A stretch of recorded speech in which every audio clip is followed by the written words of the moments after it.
కంటి నిండా నిద్రపోయి కడుపు నిండా తిండి తిని 4 సంవత్సరాలు అవుతుందండి. మా బాధ మేమెవరు చెప్పుకోవాలి?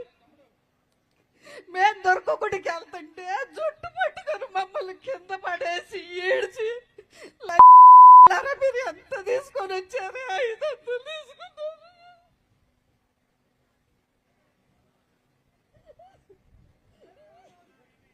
1000 రూపాయలు తీసుకొని వచ్చారని అడిగారండి. పేడ ఇష్టలు అన్నారండి.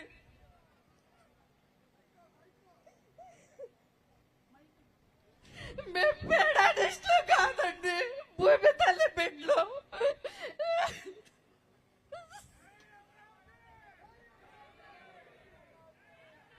మేము రాష్ట్రానికి భూములు ఇచ్చాకనండి.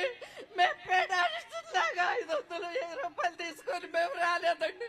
మా బాధలు చెప్పుకొని మా మొక్కులు తీర్చుకోవాలని మేము వెళ్తుంటే మమ్మల్ని అలా కొట్టారండి. కొడితే కనీసం మా బిడ్డలు వచ్చి ఎందుకు కొడుతున్నారు సార్, మా వాళ్ళు చేసిన తప్పేంది అని అడిగితే మా పిల్లల్లో కూడా ఇష్టం వచ్చినట్టు కొట్టారండి. ఇవాళ వాళ్ళ మీద కూడా కేసులు ఉన్నాయండి.